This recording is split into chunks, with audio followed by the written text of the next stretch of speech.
Hey guys, Wally Renee here from the Mod Institute, and I want to teach you how to use the new IO Connect scan bodies from TrueAbutment. These are longer horizontal scan bodies designed to increase accuracy.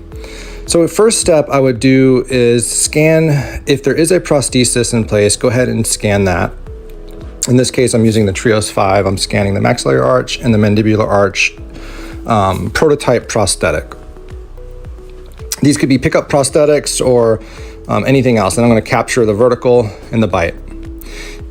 If you now proceed on with the workflow, you then need to duplicate those scans, which happens automatically in 3Shape, and then delete the prosthesis, but keep all the tissue. You're then going to screw in TrueAbutment scan caps. These are not scan bodies, these are just like healing caps. They have two different styles. This is a mushroom style that's a little bit undercut, which I think I prefer the dome shaped style, which is easier to scan. Sometimes with these mushroom scan caps, the AI delete automatically removes them. And of course you could turn that off in 3Shape, but it's sometimes just easier just to scan it and have it connected to the tissue like that so it doesn't delete them. They have a dome style that is easier to do. And then you mark the locations of the implants, and we're gonna go on the lower arch and start scanning on the attached tissue somewhere. It could be a marker that you place pre-surgically, and then proceed on with the arch. And here we're, again, making sure that those scan caps are connected. Now, it's not really important that this scan be super accurate. We're not actually using these for implant locations. They're just a soft tissue scan, and it's just a reference to align the scan body scan to the soft tissue scan. I'll show you how we do that. So then I'm just deleting a little bit more of those caps. And again, on the lower, I'm deleting a little bit more of those caps so I don't have any interferences with my scan body scan. And now I'm going to go ahead and put my scan bodies in, and these are the diving board style, and this is real speed now. Now, one thing I will say is, this is my first time using these, and you really don't need to get where they attach to the tissue, to the implant. You just need to scan the center. You actually don't need any of that other information. In fact, it's more accurate just to focus on the hexagons. So all of this extraneous stuff that I'm scanning right now is unneeded here. Literally just scan the hexagons because they don't even need to be correlated to the arch at all. They don't need to be aligned to the arch. And so that sometimes might necessitate you to actually start another scan window and not have it connected to anything. So I'm starting on the retromolar pad, and then I'm coming back to the hexagons and focusing on the hexagons, trying to get a few hexagons in the scan window at every given time. That's it, that's all you need. So I should have just stopped there, but I went ahead again because it's my first time using these. You do not actually need to scan where they connect to the tissue at all. And so now in this software, now I have my pre-op prosthetic. I have that aligned to the upper and lower arch. I have my soft tissue scan caps and my scan bodies all aligned in space. And this could be sent off for final prosthetic design. So now you could do this, or the lab could do this. You could open up IO Connect, which is TrueAbutment's free software. And now you're going to use their software to find the implant positions for the MUAs. And so what you're going to do is click in the center of the hexagon, tell it whether you used a small, medium, or large scan body. Tell it whether you scanned with the mushroom-shaped caps or the dome-shaped caps for the soft tissue scan, and it's going to then export the scan body scan just like that. And you can see how much wider that is compared to the hexagon scan that's shrinking the arch form. And you export that as an STL.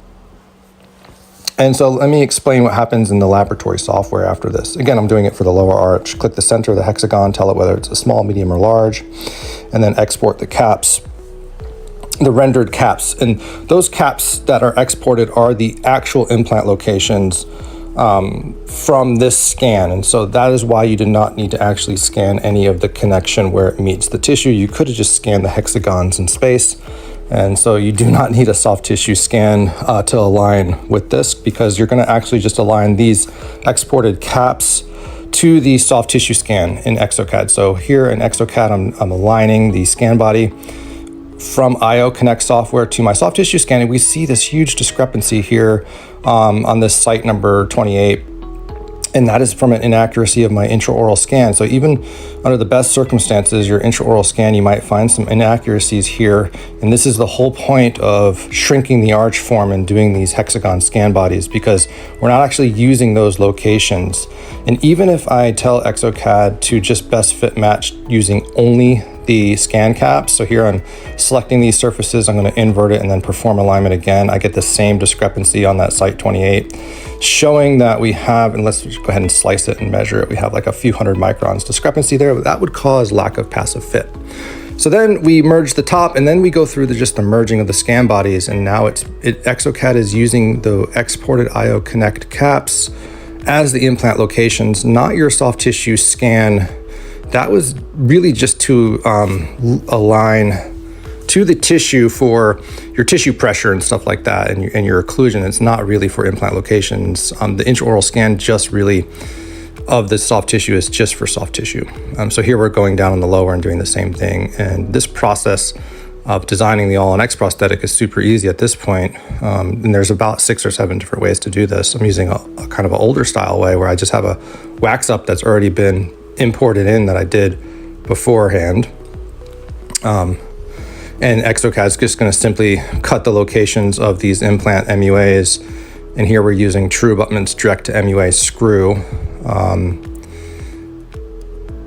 So what's going to happen here is the software is going to take that wax up, which was just a solid wax up with no holes in it, and now cut the implant screw channels, the direct to MUA connection, and the perfect screw connection for their direct to MUA screw. And so let's see, I'm going to go ahead and hit next. And let's take a look at the prosthesis here once I get exocad to render the final. So here's the final merge part, which is in this kind of Ninja Turtle green. And if I rotate and look, now we have the direct to MUA caps cut in, and we have perfect little screw channels. Let's zoom in here. See, perfect little screw channels for their direct to MUA screw. And then this could be 3D printed as a trial prototype or milled in zirconia. Here we're 3D printing it for a nicer prototype here, and we're going to go ahead and just passively screw this in. Look at this amazing artwork by Dr. DeFee here. This is just incredible. Anyway, I hope this helps understand the process of what these are for and why we use them. And again, I think these are a game changer for those of you guys who have older scanners and have struggled scanning long parallel sided scan bodies.